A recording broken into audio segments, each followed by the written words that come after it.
Marshall Peak, Kabanata 4281. Mga tuntunin sa pagtalakay. Tumawa ang Black Crow Divine Monarch. Maaaring pambihira ang isang 7th grade monster beast, ngunit matagal na itong natutulog. Hindi alam kung gaano kalakas ang maaari nitong ibigay sa ngayon. Bawat isa sa inyo ay mga piling alagad ng mga pangunahing sekta. Sigurado akong hindi magiging problema kung magsasama-sama kayo at magtutulungan para labanan ito. At saka, hindi hinihiling ng monarch na ito na patayin mo ito. Kailangan mo lamang ay distract ito ng ilang oras. Kapag nakapasok na tayo sa Blood Monster Divine Palace pagkatapos masira ang harang, ano ang magagawa sa atin ng 7th grade monster beast na iyon? Hindi pinansin ni Yang Kai ang munting pananalita ni Black Crow Divine Monarch. Bago pumasok sa Blood Monster Cave Heaven, umaasa siyang makatagpo ng Metal Element o Yin Element 7th grade monster beast at makuha ang Monster Core sa pamamagitan ng pagpatay dito, ngunit tuluyan na siyang sumuko sa ideyang iyon pagkatapos ng kanyang pakikipaglaban sa Golden Gorilla King. Ang isang 7th grade monster beast ay hindi isang bagay na maaari niyang hamanin. Nagpatuloy ang Black Crow Divine Monarch. Ang Blood Monster Divine Palace ay kung saan nakatira si Old Ghost Zuyao. Mayroong hindi mabilang na mga nakatagong kayamanan sa loob doon. Kung makukuha mo ang ilan sa mga kayamanang iyon, tiyak na mararanasan mo ang tumataas na pagpapabuti sa iyong paglilinang. Kahit na nakakaakit ang kanyang mga salita, hindi gaanong naantig ang mga tao. Matapos masaksihan ang mga pamamaraan na ipinakita noon ng Black Crow Divine Monarch, maraming tao ang natakot sa kanya. Siya ay isang Divine Monarch na hindi lamang nabuhay muli sa pamamagitan ng pag-aari ngunit mayroon ding mas malalim na pangunawa sa Blood Monster Cave Heaven kaysa sa kanila. Kahit na totoo ang sinabi niya, kahit na maaari silang magtulungan upang palayasin ang 7th grade monster beast at sirain ang hadlang, sino ang maaaring magtanggal ng mga kayamanan sa ilalim ng kanyang ilong? Hindi ba niya kukunin ang lahat ng magagandang bagay para sa kanyang sarili? Sino ang handang isakripisyo ang sarili para sa kapakanan ng iba?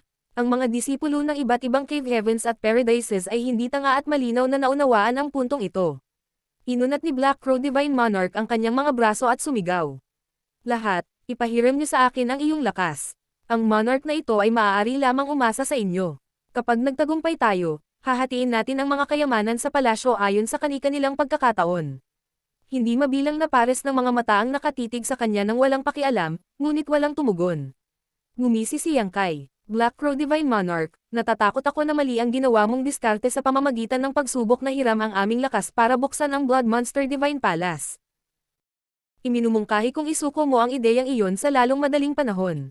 Laminggalinga ang Black Crow Divine Monarch pagkatapos marinig ang mga salitang iyon. Ang monarch na ito ay taos-puso. Wala bang magpapakita ng pagpapahalaga? Mabilis na sinabi ni Baliang. Divine Monarch, ikaw ay isang senior master at mapapabuntong hininga lamang kami sa aming kababaan sa harap mo. Mangyaring tulungan ang iyong sarili sa lahat ng mga kayamanan sa Blood Monster Divine Palace. Natatakot ako na kailangan naming tanggihan ang iyong alok na lumahok. Bahagyang tumawa si Black Crow Divine Monarch. Ano ang kinakatakutan mo? Natatakot ka ba na papatayin ka lang ng monarch na ito kapag nakapasok na tayo sa palasyo? Kung ganoon, ang monarch na ito ay maaaring manampa ng dugo. Habang sinasabi iyon, kinagat niya ang dulo ng kanyang dila at nag-spray ng isang bibig ng ambon ng dugo. Ang magkabilang kamay niya ay mabilis na bumuo ng mga seal, na ginagabayan ang ambon ng dugo upang mag-transform sa isang misteryosong pattern ng dugo. Hinarap niya ang pattern ng dugo at same time na nanumpa. Itong monarch, Heya, ay susumpa ng dugo sa kanyang dowsil. Kung makikipagtulungan kayong lahat sa monarch na ito para buksan ang Blood Monster Divine Palace, hahatiin natin ang mga kayamanan ayon sa kanya-kanyang pagkakataon kapag nakapasok na tayo sa palasyo, at hanggat hindi mo muna ako ginagalit, hindi ka sasaktan ng monarch na ito. Naway mapatay ang aking kaluluwa kung lalabagan ko ang sumpa na ito. Pagkatapos sabihin iyon, gumawa siya ng pangwakas na selyo at ang pattern ng dugo ay nag-transform sa isang ilaw ng dugo na tumama sa kanyang noo. Ungol ng mahina, sumuray-suray siyang paatras at namutla ng ilang shades. Nang makita iyon, gulat na napatingin ang lahat sa isa't isa. Ang katotohanan na ang Black Crow Divine Monarch ay tiyak na susumpa ng dugo sa kanyang dowsil ay isang bagay na hindi inaasahan ng sinuman. Bukod dito, ang sumpa na ito ay tila taos-puso. Hanggat papasok sila sa Blood Monster Divine Palace, hindi niya sasalakayin ang sinumang hindi nag-provoke sa kanya. Ang mga salitang iyon ay mahalagang ginagarantiyahan ang kanilang kaligtasan. Siyempre, maaari nilang hulaan na kapag tila mas sinsero siya, mas nangangahulugan ito na gusto niya ng isang bagay mula sa loob ng Blood Monster Divine Palace. Gayunpaman, Hindi may kakaila na maraming tao ang naging interesado matapos ang panunumpan ng dugo ng Black Crow Divine Monarch. Ang pangunahing dahilan ng kanilang pag-aalinlangan noon ay ang kanilang takot sa kanyang lakas. Maaari niyang pilitin ang identity token ni Yin Xinjiao na i-activate sa isang galaw, na nangangahulugang kung gusto niya talagang patayin ang mga ito, walang makakapidyo sa kanya. Gayunpaman, ang mga bagay ay naiiba ngayon na ang kanilang kaligtasan ay garantisado. Sa anumang kaso, ang kanyang mga aksyon ay malinaw na nagpakita ng kanyang katapatan. Nagkatinginan si Yin Xinjiao at ang iba pa at nakita ang interes sa mga mata ng isa't isa. Sila ang unang batch ng mga tao na dumating sa lugar na ito mula noong sinaunang panahon, kaya walang sinasabi kung anong uri ng mga kayamanan ang kanilang mahahanap kung nagawa nilang buksan ang Blood Monster Divine Palace. Nagtanong si Qiu Kangxian ng Clear Mind Heaven. Divine Monarch, maaari mo bang sabihin sa amin kung anong uri ng mga kayamanan ang makikita sa loob ng Blood Monster Divine Palace? Tumawa ng mahina si Black Crow Divine Monarch. Paano nalaman ng Monarch na ito? Hindi pa ako nakapasok sa Blood Monster Divine Palace dati. Gayunpaman, ang Old Ghost Zuyao na iyon ay isang 8th grade Heaven Opening Realm Master. Dapat mayroong ilang mga kayamanan sa loob. Sino ang nakakaalam? Maaaring mayroong ilang 7th grade o 8th grade cultivation resources sa loob. Ang mga salitang iyon ay nagpabuntong hininga kay Qiu Kangxian at sa iba pa dahil sa pananabik. Maging ang mga mata ni Yang Kai ay bahagyang kumislap. Bagamat hindi niya mapabayaan ang kanyang pagbabantay sa paligid ng Black Crow Divine Monarch, lubos niyang kailangan ang mga resources ng 7th grade metal at yin element. Kung talagang mayroong 7th grade o 8th grade resources sa loob, kailangan niyang subukan ang kanyang kapalaran kahit anong mangyari. Kahit na ang mga kaisipang iyon ay umiikot sa kanyang puso, walang ibinunyag si Yang Kai sa ibabaw. Saglit na nag-isip si Baliang bago siya nagngingit at sinabing, walang nakipagsapalaran, walang natamo. Paano atres ang ba na ito pagkatapos pumunta dito? Ginoong Divine Monarch, ang baliyang na ito ay handang tumulong sa iyo kahit ano pa ang piliin ng iba. Mabuti, napakahusay, bata, hindi ka masama. Tumingin si Black Crow Divine Monarch kay baliyang na may pagsang-ayon. Sinabi ni Qiu Kangxian, walang dahilan para tumanggi ako kung pumayag si brother ba. Si Ye Cheng ng Asher Nether Paradise ay nakangiting bamulong. Ito ay magbibigay din ng kamay. Sa sandaling ipahayag ng mga taong ito ang kanilang paninindigan, mas maraming tao ang agad na nagpahayag ng kanilang pagpayag na tulungan ang Blood Monster Divine Monarch na masira ang hadlang. Gayunpaman, mayroon ding ilang mga cultivator na natanto na ang kanilang lakas ay mas mababa kaysa sa iba na naruroon. Pagkaraan ng ilang oras na pag-aalinlangan, isa sa kanila ay kinuyam ang kanyang kamao at nagsabi, Sir Divine Monarch, patawarin mo sana kami. Kulang ang lakas namin at natatakot ako na wala kaming maitutulong kahit na sumama kami sa iyo. Aalis kami ngayon. Mabilis na pinamunuan ng taong iyon ang ilan sa kanyang mga fellow brothers at umatras pababa ng bundok pagkatapos sabihin iyon. Hindi sila pinigilan ng Black Crow Divine Monarch. Paimpol niyang pinagmamasdan ang paalis nilang likuran na may malabong ngiti. Ang mga taong iyon ay hindi pa lumalakad ng higit sa ilang 10 metro ang layo ng isang layer ng pulang-pula na ambon ng dugo ang lumitaw mula sa lupa at binalot sila. Agad na umalangaw-ngaw ang kanilang mga hiyawan ng paghihirap, na sinundan ng ilang pagbabago-bago ng enerhiya. Ang ambon ng dugo ay nawala ng kasing bilis ng paglitaw nito. Hindi ito tumagal ng higit sa ilang paghinga ng oras bago ang pulang-pula na ambon ay nawala sa paningin. Napasinghap sila sa takot sa mga pumasok sa kanilang mga tanawin. Ang mga cultivator na naghahanda sa pag-alis kanina ay ginawang mummified na mga bangkay na bumagsak sa lupa ng walang kaunting sigla. Ngumisi si Black Crow Divine Monarch. Ang monarch na ito ay sumumpa pa ng dugo. Sino pa ba ang hindi maglalakas loob na bigyan ako ng mukha? Lumingon siya at tumingin sa paligid. Sino pa ba ang gustong umalis? Ibunyag ang iyong sarili sa monarch na ito. Sino pa ba ang maglalakas loob na humakbang sa ganitong pamarisan? Kahit na ang mga taong iyon ay namatay sa isang kakilakilabot na kamatayan sa harap nila, walang nakapansin ng kumilos si Black Crow Divine Monarch. Natural lang na walang gustong sumunod sa kanilang mga yapek. Dahil dito, napangiti siya. Wala akong pakialam na sabihin sa iyo ito. Ang monarch na ito ay nagayos na ng grand array sa lugar na ito. Walang makakaalis ng walang pahintulot ng monarch na ito. Kalmadong sinabi ni Yang Kai. Huwag mong iwaglit ang iyong dila, Divine Monarch, baka kagatin mo ito. Sinubukan ni Yang Kai na i-activate ang kanyang space principles ngayon lang at natuklasan na hindi siya nakatali sa anumang mga paghihigpit. Sa madaling salita, hindi siya mapipigilan ng Black Crow Divine Monarch kung gusto niyang umalis.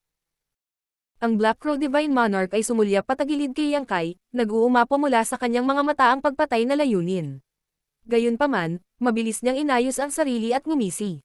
Medyo may kakayahan ka, bata. Totoong hindi ka mapipigilan ng Monarch kung gusto mong umalis. Makatakas ka, pero magagawa rin ba ng mga tao sa tabi mo? Agad na nagdilim ang ekspresyon ni Yang Kai. Wala talaga siyang magagawa kung pagbabantaan ni Black Crow Divine Monarch ang mga tao sa paligid niya.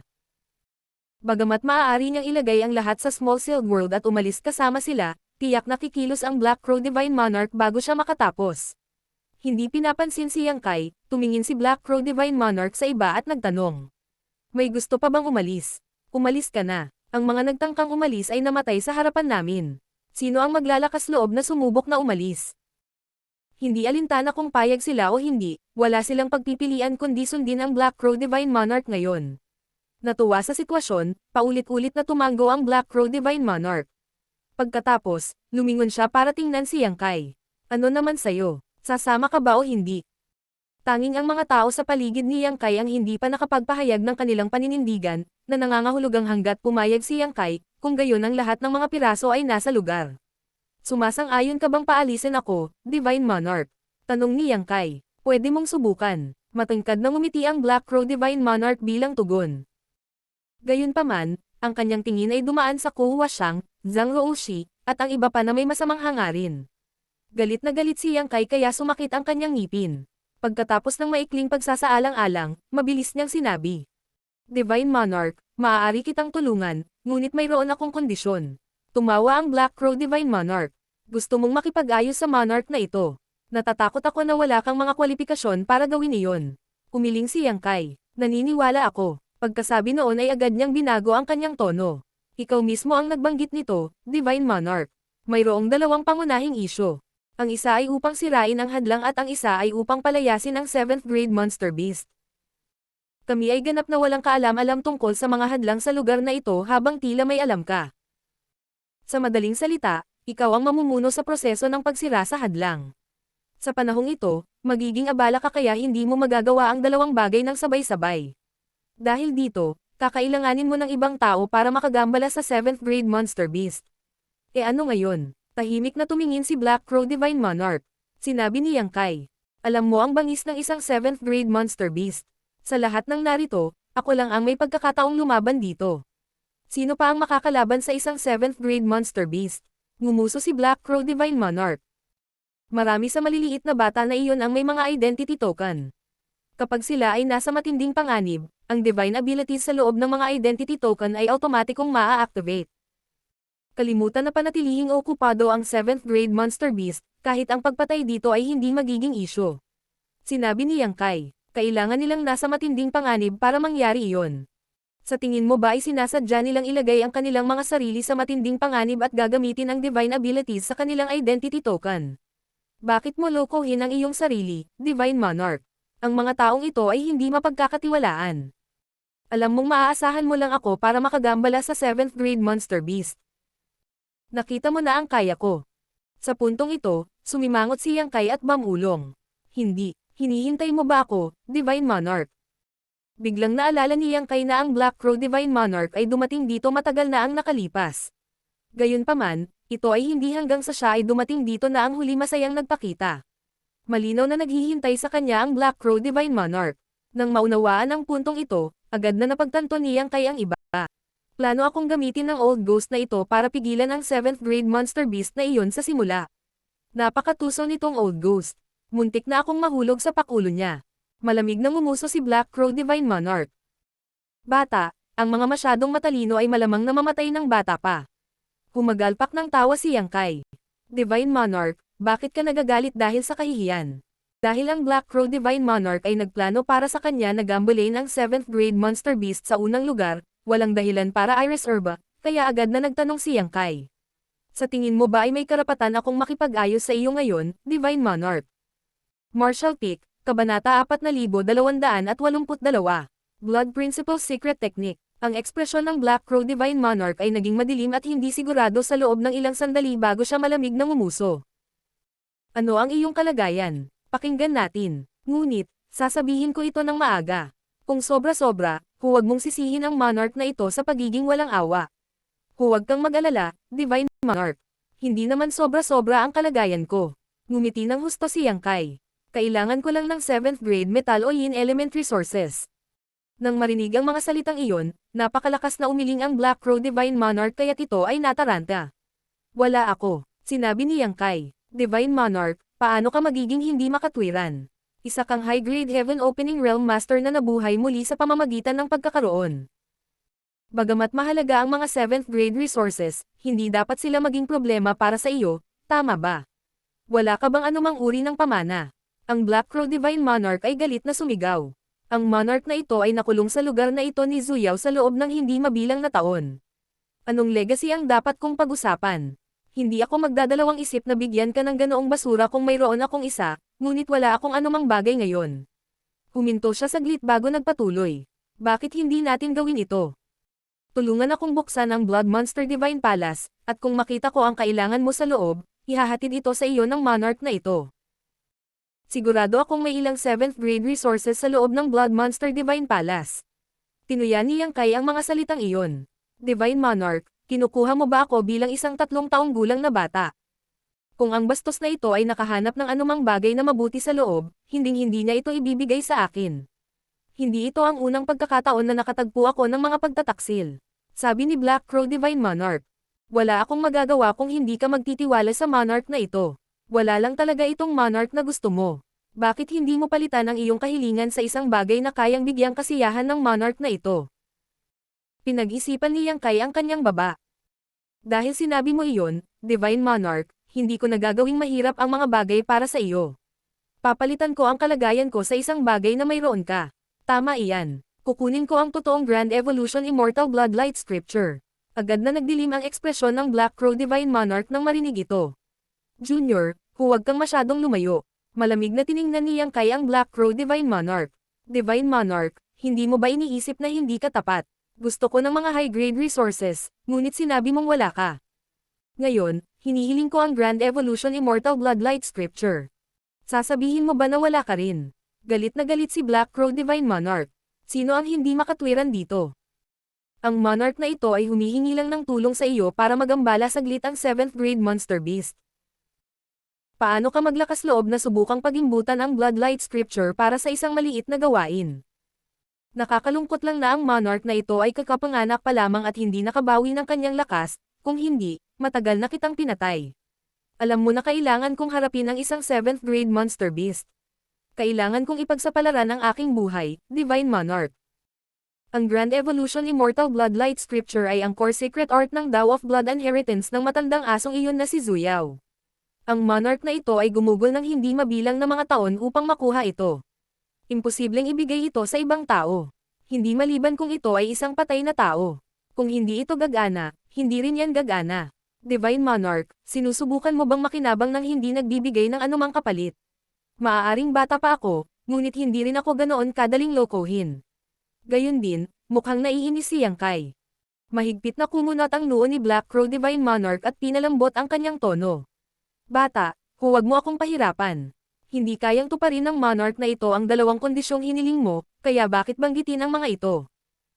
Pinapahirapan mo lang ang lahat bilang resulta. Baguhin ang iyong kalagayan. Ang monarch na ito ay hindi tatanggi sa iyo kung ito ay nasa loob ng aking kakayahan na pasiyahan ka. Talaga, nagtaas ng kilay si Yang Kai. Ang Black Crow Divine Monarch ay mayabang na sinabi.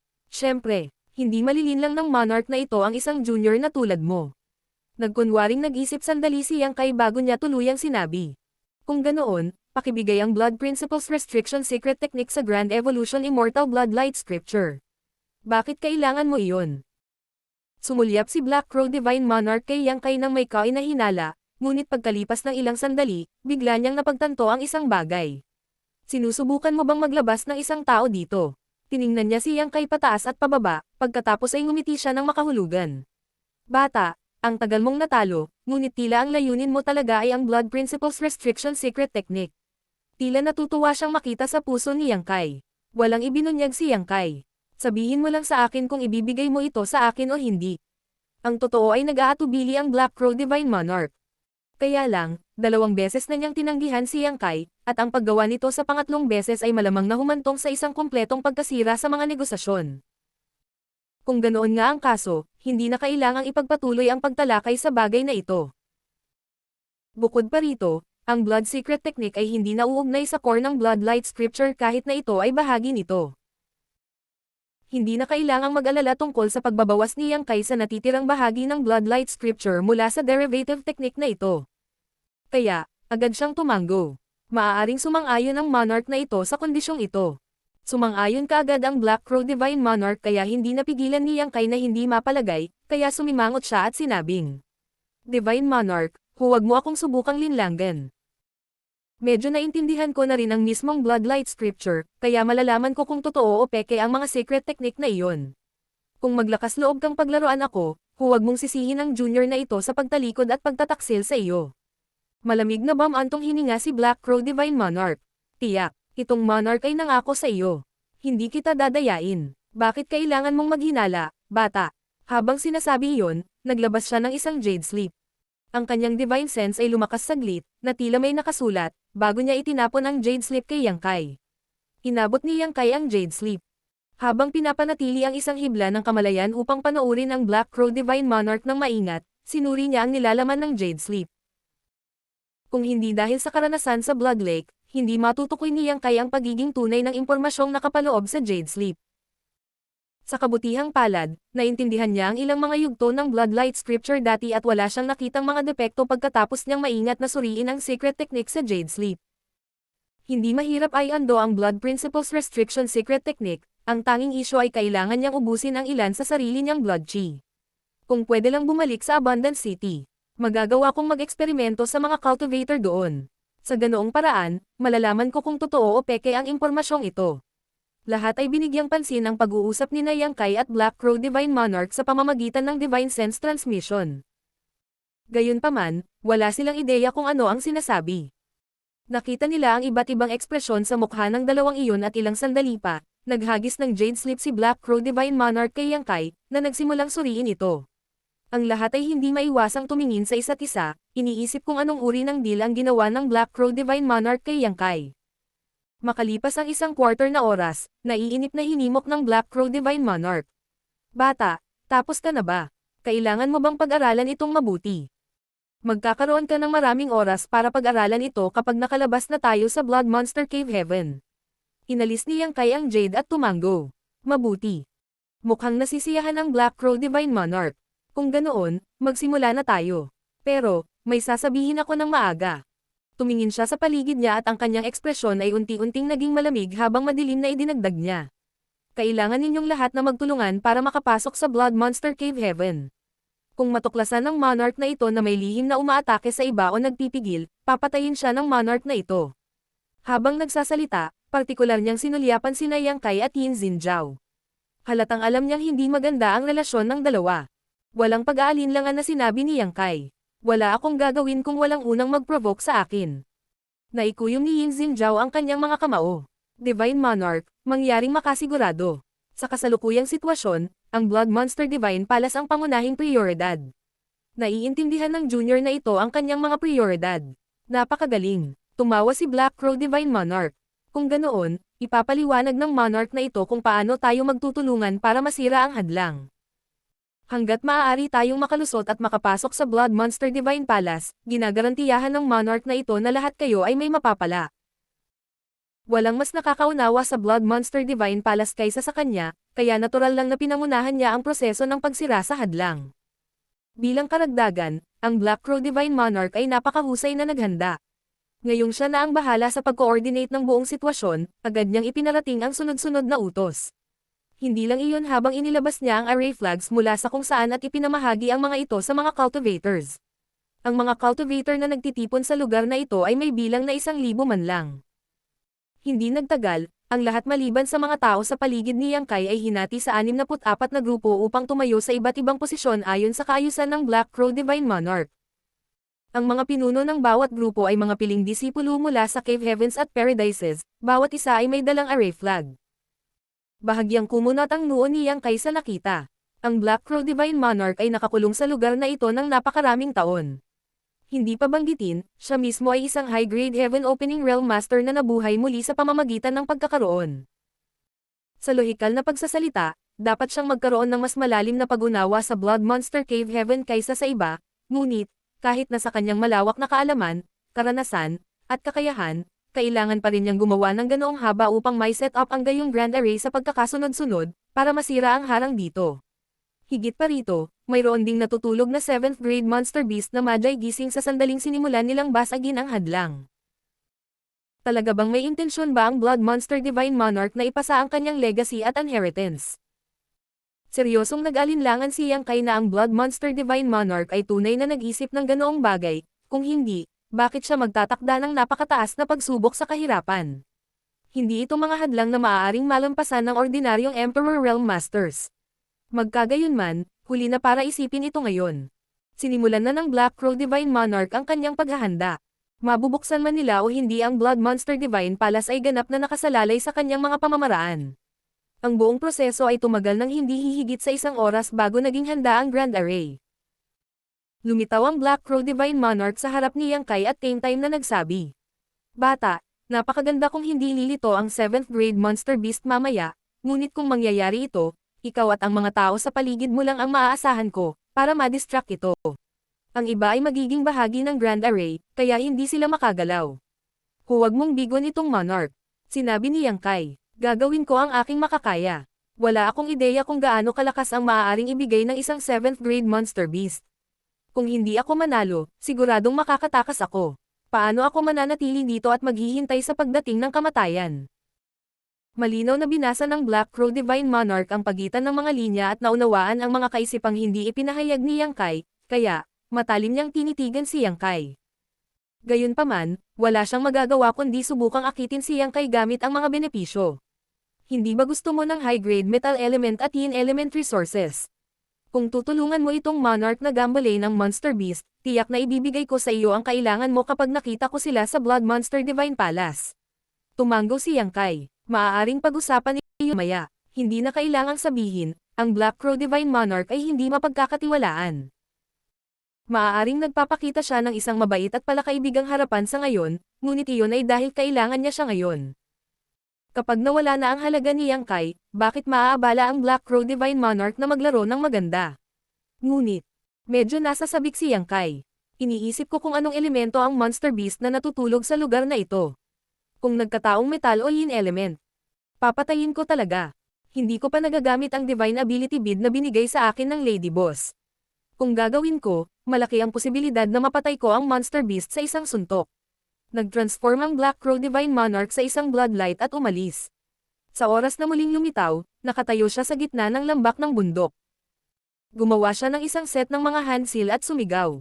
Humanda ka, ang ating tagumpay o kabiguan ay nakasalalay dito. Simulan ang array. Habang nagsasalita siya, inabot niya ang kanyang kamay sa kawalan at inilabas ang isang malaking banner mula sa kung saan. Ibinukan niya ang kanyang bibig at nag-spray ng isang bibig ng ambon ng dugo. Ang malaking banner ay hinigop ang blood chi at agad na tila nabuhay. Martial Peak, Kabanata 4283. Star Turtle. Kumaway ang malaking banner, pumipitik ng malakas sa hangin.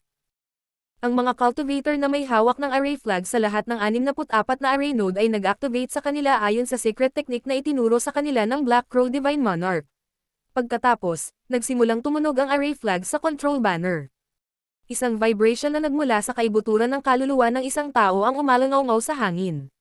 Ang buong mundo ay tila nanginginig saglit at ang pulang ambon ay lumabas mula sa lupa bago kumalat upang takpan ang buong lambak ng bundok sa isang kisap mata. Nasaksihan nilang lahat ang kakaiba nitong blood mist kanina. Ang mga cultivator na nahulog dito ay mabilis na naging mummified na mga bangkay. Sa makatuwid, ang lahat ay natakot nang lumitaw muli ang ambon ng dugo at ang kanilang mga anit ay nanginginig sa takot. Sumigaw ang Black Crow Divine Monarch. Tumuon. Kung maglakas loob kang magpabil, huwag mong sisihin ang monarch na ito sa pagiging walang awa. Lahat ay nakaramdam ng matinding pagkabalisa. Gayunpaman, maaari lamang silang magnganga ng kanilang mga ngipin at magpatuloy sa pakikipagtulungan sa kanya upang i-activate ang Grand Array kapag naisip nila ang kanyang nakakatakot na pamamaraan. Sa kabutihang palad, ang ambon ng dugo ay nananatili lamang sa loob ng lambak ng bundok at dumaloy sa kanilang katawan. Ang ambon ng dugo sa lalong madaling panahon ay kumikislap na parang isang buhay na nilalang sa ilalim ng impluwensya ng array flag na iyon at unti-unting nagtipon upang bumuo ng isang napakalaking hanay sa lambak ng bundok. Isang malabong balangkas ang biglang lumitaw nang wala saan. Ang balangkas ay nagsiwalat lamang ng dulo ng malaking bato ng yelo, ngunit ito ay tila bahagi ng isang napakalaking palasyo. Ang lahat ng mga cultivator ay natigilan nang makita ang balangkas na iyon. Noon lang nila napagtanto na hindi sila nilinlang ng Black Crow Divine Monarch. Tunay na nakatago sa lugar na ito ang napapabalitang Blood Monster Divine Palace. Ito ay palaging protektado ng isang hadlang, kaya hindi ito nabunyag. Kung hindi dahil sa patnubay ni Black Crow Divine Monarch, karamihan ay hindi mapapansin ang alinman sa mga misteryo sa lugar na ito kahit na sila ay nakatayo sa harap nila. Si Yang Kai ay nakatayo sa tuktok ng bundok sa kanyang orihinal na lugar. Tiningnan niya ang outline at naging mas tiyak na ang Blood Monster Divine Monarch ay walang intensyon na ipasa ang kanyang legacy at mana sa sinuman. Lahat ng bagay sa lugar na ito ay hindi ma-access ng isang cultivator sa Emperor Realm. Kung wala ang Black Crow Divine Monarch, magiging imposible para sa kanila na makahanap ng anumang bakas ng Blood Monster Divine Palace. Ang ambon ng dugo ay umikot at umikot pabalik-balik sa loob ng lambak ng bundok, patuloy na umaakyat sa balangkas ng palasyo. Sa paglipas ng panahon, ang balangkas ay nagsiwalat ng higit pang mga bahagi ng palasyo habang kasabay nito, ang balangkas ay naging mas matibay. Sa tabi ni Yang Kai, Ku Huashang, Gu Pan, Zhang Roushi, Lin Feng, Ning Daoran, Wei Bukei, Ding Yi, chef, accountant, at Lang Qingshan ay handa nang umatake sa isang sandali. Gayunpaman, walang mga palatandaan na nagpapahiwatig ng paglitaw ng 7th grade monster beast sa kabila ng paghihintay ng napakatagal. Napakamot ng ulo si Ding Yi at tumawa. Maaaring nagkamali ang Black Crow Divine Monarch. Mukhang walang 7th grade monster beast na natutulog sa lugar na ito. Sa ganitong kaguluhan na nangyayari, kahit sinong monster beast ay matagal nang nagising kung dito sila natutulog. Ngumisi si Wei Bukei. Mas maganda kung wala, mapapanood lang natin silang gumana. Pagkatapos, maaari tayong sumugod at maghanap ng kayamanan kapag nagbukas na ang Blood Monster Divine Palace. Nag-react si Ding Yi na parang nahanap na niya ang kanyang matalik na kaibigan at masigasig na tumingin kay Wei Bukei. Iyon din ang iniisip ko. Mag-ingat ka, biglang sumigaw si Yang Kai. Bagamat wala pa silang nakikitang kahawig ng isang 7th grade monster beast, malinaw na may dahilan kung bakit napakaseryoso ng Black Crow Divine Monarch sa bagay na ito. Malamang na talagang mayroong 7th grade monster beast na natutulog sa lugar na ito. Sa pag-uusap ni Ding Yi at Wei Bukei, biglang kumalat ang isang mahina at halos hindi napapansing monster chi. Hindi nagtagal bago naging 12-dosenang beses na mas makapangyarihan ang monster chi. Bukod dito, ang monster chi ay napakadalisay na ito ay hindi mailalarawan. Kahit na ang Golden Gorilla King ay hindi maihambing. Walang alinlangan na ang 7th grade monster beast na natutulog sa lugar na ito ay nagising mula sa pagkakatulog nito. Nanlamig ang ekspresyon ng lahat. Bahagyang kumaibot ang mga bibig ni Ding Yi at Wei Bukei, na kanina pa nagbibiruan. Napagtanto nila na ang kanilang mga salita ay nagpagulo sa sitwasyon. Nabanggit lang nila ang monster beast ay agad na nagpakita ng mga palatandaan ng paglitaw. Solemn na ang ekspresyon ni Yang Kai. Ipinakalat ang kanyang divine sense, sinusubaybayan niya ang paligid. Nais niyang malaman kung saan lalabas ang monster beast dahil, sa sandaling ito, walang palatandaan nito. Gayunpaman, ang monster chi lamang na tumatagos sa hangin ay sapat na upang lumikha ng isang pakiramdam ng takot sa kanilang mga puso. Maiisip lamang ng isang tao ang katakutan ng isang 7th grade monster beast. Ilang sandali pa, tumingin sa ibaba si Yang Kai at sumigaw. Nanggagaling ito sa ibaba, ang buong tanawin sa lambak ng bundok ay walang harang, ngunit walang bakas ng monster beast. Kaya, ang tanging posibilidad ay ang monster beast ay lalabas mula sa ilalim ng lupa. Sa sandaling lumabas ang mga salita sa bibig ni Yang Kai, narinig nila ang isang malakas na dagandong na nagmumula sa kailaliman sa ibaba. Sinundan ito ng lindol, halos parang isang behemoth ang gumagapang palabas ng lupa. Nang walang anumang babala, isang napakalaking ulo ang biglang lumabas mula sa ilalim ng lupa, na sinamahan ng isang malalim na dagandong. Isang malaking dagwang bibig ang bamuka at nilamon ang ilang dosenang tao na nakatayo sa malapit sa isang kagat, kasama ang lupang kanilang kinatatayuan. Biglang-bigla, nagkaroon ng isang mas kaunting array node sa 64. Sa kabutihang palad, malinaw na inasahan ng Black Crow Divine Monarch ang isyong ito nang iset up ang Grand Array. Kahit na may mas kaunting array node, hindi ito nakaapekto sa operasyon ng Grand Array. Ang ambon ng dugo ay patuloy na umaagos sa ibabaw ng Blood Monster Divine Palace, na nagmumukhang mas solid. Nagsisimula pa nga itong magpakita ng mga senyales ng pag-usbong mula sa void. Hong hong hong.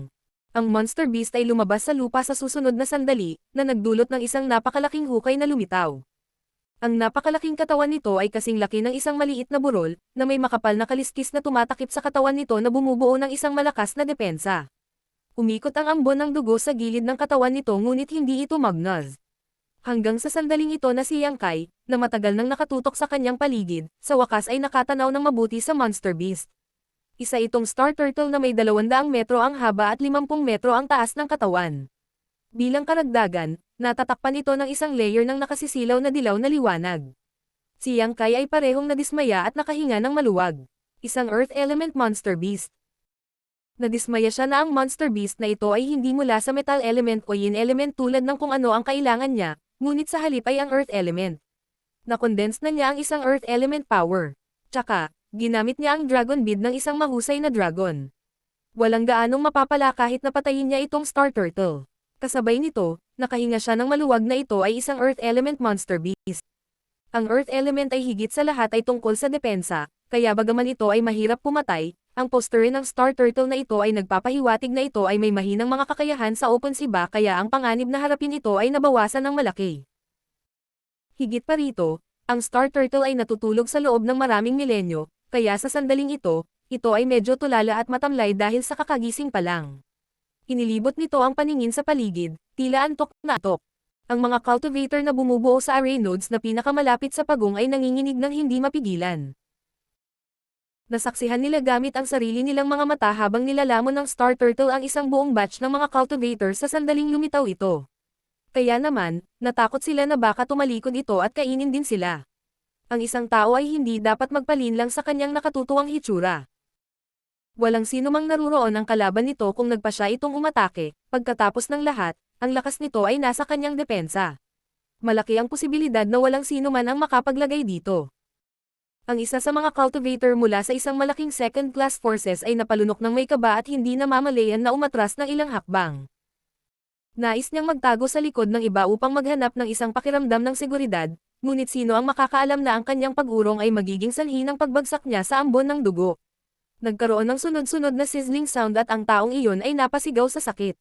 Gumapang ang ambon ng dugo sa kanyang katawan na parang mga ahas, na bumalot sa kanya. Sa oras na nawala ang ambon ng dugo, ang lalaki ay naging isang mummified na bangkay. Malamig na umungol si Black Crow Divine Monarch habang winawagayway ang control banner.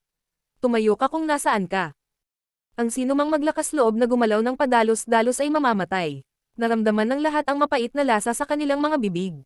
Hanggang sa sandaling ito ay napagtanto nilang natigil sila sa sitwasyong ito na walang paraan. Sa lahat ng lugar na sakop ng Grand Array, tanging ang mga lugar sa paligid ng array nodes ang ligtas. Sa lahat ng dako ay binahan ng ambon ng dugo. Sa madaling salita, maaari lamang silang tumayo sa kani-kanilang array node kapag na-activate ng Black Crow Divine Monarch ang Grand Array, kung hindi, kailangan nilang pasanin ang panganib ng kamatayan.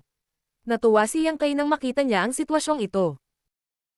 Noong una ay inisip niya na siya at ang iba ay gumawa ng isang matrabahong gawain habang ang iba ay madali, ngunit ngayon ay tila na ang pakikipaglaban sa Star Turtle ay walang alinlangan na mas mahusay kaysa sa walang sasabihin tungkol sa sariling buhay, hindi niya maiwasang tumingin sa direksyon ni Yin Xinjiao, lihim na umaasa na papatayin ng Star Turtle ang huli. Nagkataon, si Yin Xinjiao ay nagkataon na tumitingin din dito. Saglit na nagtama ang kanilang mga tingin at agad na nalaman ni Yin Xinjiao kung ano ang iniisip ni Yang Kai, kaya, galit siyang sumigaw. Yang Kai, bakit hindi ka pa gumagalaw? Ang array node na pinamamahalaan niya ay hindi ganoon kalayo sa kinaroroonan ng Star Turtle, kaya nagkaroon siya ng dahilan upang hindi mapalagay. Kalmadong tumawag si Yang Kai. Walang nagmamadali. Halos lumuwa si Yin Xinjiao ng dugo sa mga salitang iyon. Maaaring hindi ka nagmamadali, ngunit malapit na akong mamatay sa pagkabalisa. Hindi inakala ni Yin Xinjiao na magiging ganito ang sitwasyon pagkatapos ma-activate ang Grand Array. Kung alam niya ng mas maaga, nagboluntaryo siyang makipagpalitan ng mga lugar kay Yang Kai.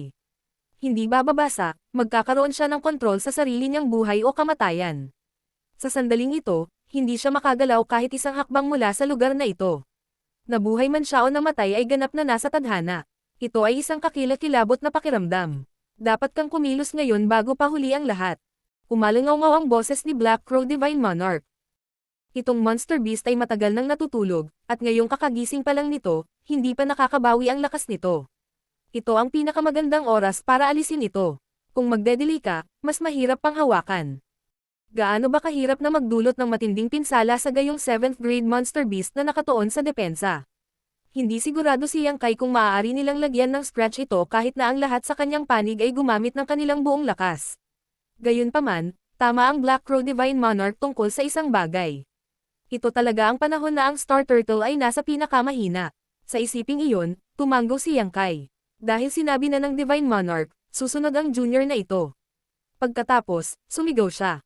Patayin. Sa malawak na pagindayog ng kanyang braso, ang Space Principles ay umusbong upang bumuo ng isang malaking moonblade na bumasag sa kawalan at hamampas patungo sa Star Turtle. Ang lahat ng tao sa paligid ni Yang Kai ay mabilis na naglabas ng kanilang secret techniques ng sunod-sunod.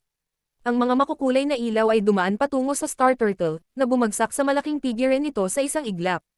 Ang mga taong nagtipon sa paligid ni Yang Kai ay pinaghalong malakas at mahina. Halimbawa, marami sa Emperor Realm ang mahina. Gayunpaman, walang kakulangan ng mga elite tulad ni Nagupan, Ku Huashang, at Ning Daoran. Ang mga pag-atake ng mga pangunahing disipulo na ito mula sa iba't ibang cave heavens at paraiso ay lubhang nakamamatay. Hong hong hong.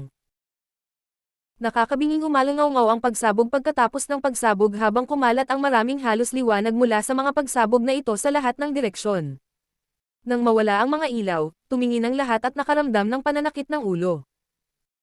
Bagamat alam nila na ang Star Turtle ay magkakaroon ng mataas na defensive strength, hindi nila akalain na ito ay magiging napakalakas. Ang kanilang nakaraang barrage ay hindi man lang nabasag sa dilaw na suson ng liwanag na nakapalibot sa katawan nito, at maging sanhi ng anumang uri ng pinsala. Ngumisi si Wei Bouquet. Siguradong matigas ang bastos na ito. Sumigaw si Yang Kai. Muli, isa pang round ng pag-atake ang inilunsad at walang nang ahas na magpigil. Ang pinakamahusay na paraan upang harapin ang Earth element ay ang pagkontra sa Wood element. Sa 5 elements, pinigilan ng kahoy ang lupa. Sa kasamaang palad, ang Wood element ay karaniwang nakatuon sa pagpapanumbalik at pagpapagaling. Ilang tao ang makakaintindi ng mga offensive divine abilities mula sa kanilang Wood element. Martial Peak, Kabanata 4284. Ang kapangyarihan ng isang 7th grade monster beast. Bagamat ni-condense ni Yang Kai ang kanyang Wood element power mula sa asensya ng Immortal Tree, hindi pa niya naiintindihan ang isang Wood element divine ability. Sa kabilang banda, ang kanyang orihinal na malakas na kakayahan sa pagpapanumbalik at pagpapagaling ay lubos na pinahusay bilang isang resulta. Iilan lamang sa mga tao ang nakakilala sa anumang anyo ng Wood element divine ability, kaya kahit na ilabas nila ang mga divine abilities na ito, ang mga epekto sa Star Turtle ay balewala. Ito ay isang 7th grade monster beast. Sa makatuwid, ang Earth Attribute Light na nakapalibot sa katawan nito ay nabuo mula sa isang 7th grade Earth element power.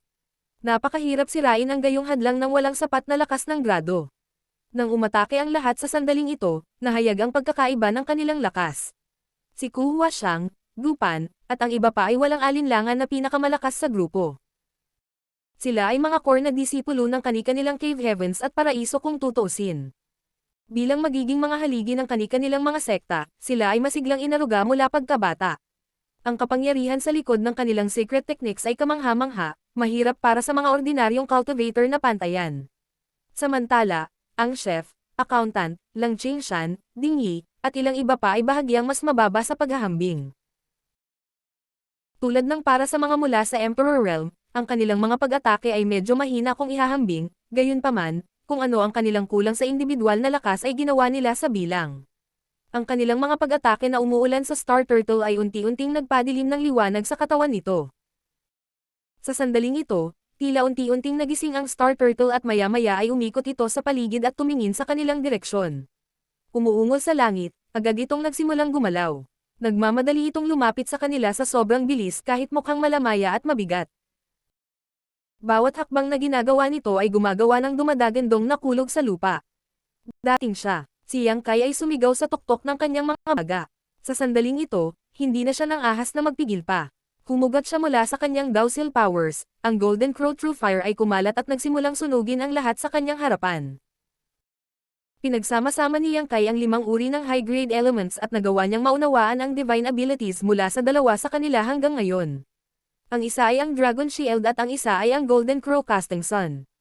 Magkagayunman, hindi ito naging hadlang sa pagpapakilos niya sa mga kapangyarihang ito sa ibang paraan. Ang itim na apoy ay nagbanta na susunugan ang espasyo sa kanilang paligid at maging ang nakakatakot na ambon ng dugo ay sumangga kapag nagkadikit. Nang ang itim na apoy ay umabot sa katawan ng Star Turtle, sunod-sunod na kaluskos ang umalangaw-ngaw. Ang kakis dilaw na liwanag ay lalong lumabo ng isang malaking lawak. Ang iba ay patuloy na nagbibigay ng suporta habang kasabay nito, mabilis silang umatras at nagkalat sa lahat ng direksyon.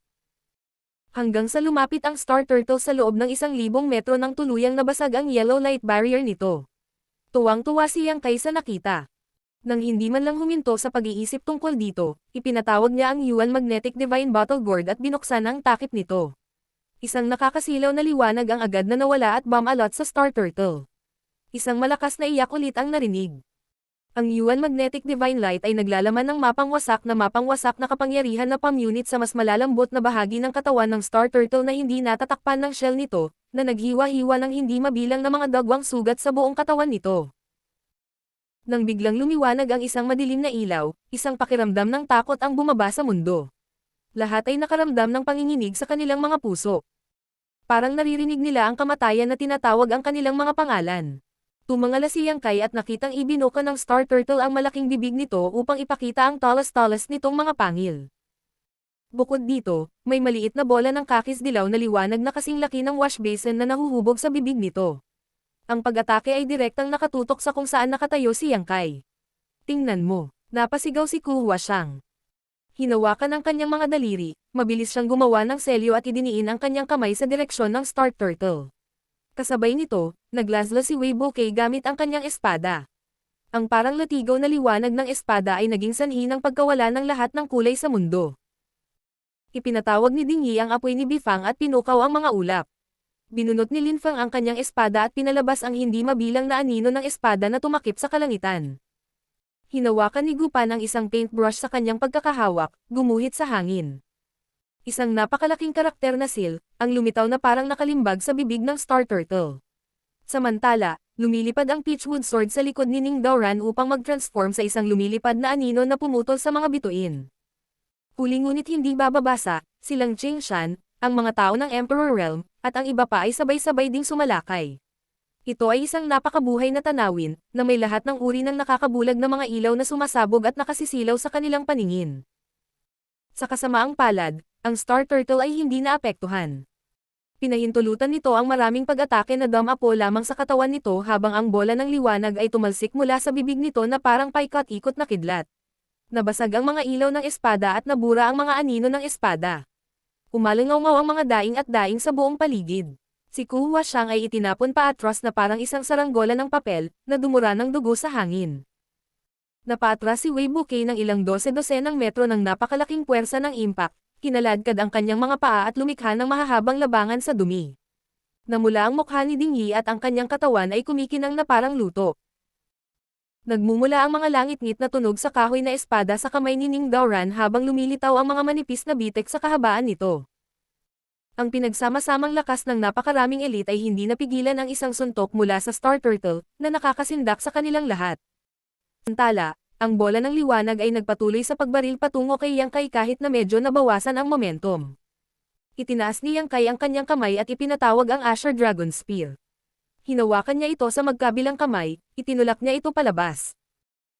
Isang dragon roar ang umalangaw-ngaw sa kalangitan habang ang figure ng isang great dragon ay tila kumikislap mula sa Asher Dragon Spear upang bumangga sa bola ng liwanag. Sa susunod na sandali, ang bola ng liwanag ay sumabog at isang shockwave ang kumalat sa lahat ng direksyon. Naramdaman ni Yang Kai ang isang malakas na puwersa na humahampas sa kanyang dibdib at umalangaw-ngaw ang tunog ng kanyang mga buto. Ilang tadyang niya ang nabali sa isang iglap at ang mga buto ay tumusok sa kanyang baga. Ang sakit ay ganap na hindi matiis. Hindi na siya nakapagpigil, nag-spray siya ng isang subo ng dugo. Ang kakis dilaw na tungkol sa galit na puwersa ligaw. Ang lahat ng naruroon ay pinilit na bumalik at itinapon sa isang kahabag-habag na kalagayan. Ang ilan sa mga mahihinang Emperor Realm Cultivator ay nasugatan ng husto sa impact at bumagsak sa lugar. Mahirap sabihin kung sila ay buhay pa. Si Yang Kai lang ang sumulong sa halip na umatras. Naglalagablab ang nagngangalit na apoy sa kanyang mga mata dahil alam niyang hindi bababa sa kalahati ng mga tao sa kanyang panig ang mamamatay sa susunod na sandali kapag ito ay umatras. May wastong dahilan ang Black Crow Divine Monarch sa pagpili sa kanya para hamanin ang 7th grade Monster Beast. Siya lang ang taong makakalaban ng 7th grade Monster Beast na ito. Hawak ang kanyang sibat sa isang kamay, bahagyang sumipa si Yang Kai at mabilis na nakarating sa harap ng Star Turtle. Sinamantala ang kawalan ng pagbabantay ng huli, binaligtad ni Yang Kai ang sarili sa likod ng kalaban na may ilang maliksi na paglukso. Sa sumunod na sandali, walang tigil na umulan ang mga anino ng sibat upang tumusok sa mahinang lugar sa likod ng leeg ng Star Turtle. Do. Ilang nababalot na mga kulog ang umalangaw-ngaw. Ang Azure Dragon Spear na hindi kailanman nabigo kay Yang Kai ay naging hindi epektibo. Bagamat medyo mahina ang mga depensa sa likod ng leeg ng Star Turtle, iyon ay kumpara lamang sa ibang bahagi ng katawan nito. Para sa isang 7th grade Earth Element Monster Beast na tulad nito, ang bawat bahagi ng katawan nito ay kasing solid ng bato. Hindi sa mahina ang Azure Dragon Spear, ngunit sa halip ay hindi sapat ang lakas ni Yang Kai. Ang Azure Dragon Spear ay ipinagkaloob kay Yang Kai ni Ada. Tsaka, ito ay pinino mula sa bangkay ng isang tunay na Azure Dragon. Hindi kailanman nailabas ni Yang Kai ang buong kapangyarihan ng kanyang sibat.